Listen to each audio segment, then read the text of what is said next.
Cash के ऊपर change कैसे करते हैं? कोई आपकी इन्फॉर्मेशन अगर गलत है या आप की कोई फीस ज़्यादा पे हो गई और उस पर कम आई है, या आपका कोई और करेक्शन रिक्वायर्ड है, या आपकी कोई जो लास्ट अराइवल डेट्स हैं उसके हवाले से कोई डिस्कस करना है, course start date end date में कोई प्रॉब्लम है, तो समटाइम यूनिवर्सिटीज़ रिवाइज्ड कैश जो है वो दोबारा से नहीं इशू करते। उसमें एक छोटा सा पॉइंट होता है जिसको वो ऐड कर देते हैं, चाहे ये आपका कैश है या कॉस है। कोई भी इंफॉर्मेशन अगर आपकी इनकरेक्ट है, आपका नेम, आपका पासपोर्ट नंबर, आपकी फी डिटेल, आपकी कोर्स स्टार्ट एंड डेट, आपकी असेसमेंट डिटेल्स, तो लाजमी उसकी करेक्शन किया करें। काफ़ी सारे बच्चे मुझसे कांटेक्ट करते हैं, वो कहते हैं जी हमारी ये कुछ चेंजिंग्स थी तो एजेंट से कहा है, तो एजेंट ने कहा जी ज़रूरत नहीं है, हो जाएगा, उनको पता है यूकेवीआई को। ये लाजमी उन्होंने बैकएंड से यूकेवीआई के पोर्टल को जो है वो अपडेट करना होता है। या तो उसकी अपडेशन करके आपको इन्फॉर्म करें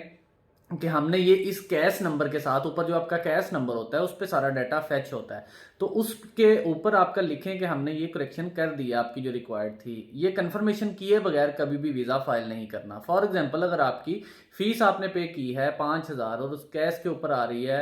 4500 और 500 पाउंड का फ़र्क है, आपने बैंक स्टेटमेंट अपनी फीस के हिसाब से मैनेज की हुई है, तो अगर वो इस तरह की कैलकुलेशंस के साथ जाएगा और आपकी करेक्शन नहीं आपने करवाई, तो आपकी बैंक स्टेटमेंट आपको ज़्यादा चाहिए होगी, तो उसकी बेस पे रिफ्यूज हो सकता है। या आपकी असेसमेंट गलत हुई हुई है, आपकी जो डिग्री है उसकी बजाय किसी और पे असेसमेंट हुई हुई है, यानी आपकी लास्ट डिग्री बैचलर्स थी, आपकी इंटर पे असेसमेंट हो गई है, या आपकी कोई उसमें असेसमेंट में डेट्स गलत हैं, आपकी डिग्री कंप्लीशन की डेट्स गलत हैं। तो इस तरह की छोटी छोटी चीज़ें होती हैं, ये हो जाती हैं। समटाइम कैश जब आता है उस पर आ जाती है, लेकिन ज़्यादातर यूनिवर्सिटीज़ तो पहले वो पी कैश दे देती हैं, इन्फॉर्मेशन चेक कर लेंगे इस पर कुछ, फिर उस पर डिटेल्स ऐड करती हैं। अगर को आपको कैश फाइनल आ भी जाए और उस पर करेक्शन रिक्वायर्ड है, तो लाजमी इंश्योर करें कि आपकी करेक्शन हो, या आपके कैश के ऊपर वो ऐड आ जाए, या आपका जब वर्क वीज़ा अप्लाई करते हैं तो उसके ऊपर भी वो करेक्शन ऐड कर देते हैं, डेट्स के हवाले से, ज्वाइनिंग डेट और लास्ट डेट के हवाले से। तो इसी तरह से इस पे भी करते हैं। तो ये दोनों सूरतों में, अगर आप स्टूडेंट हैं या आप स्किल्ड वर्क वीज़ा अप्लाई कर रहे हैं,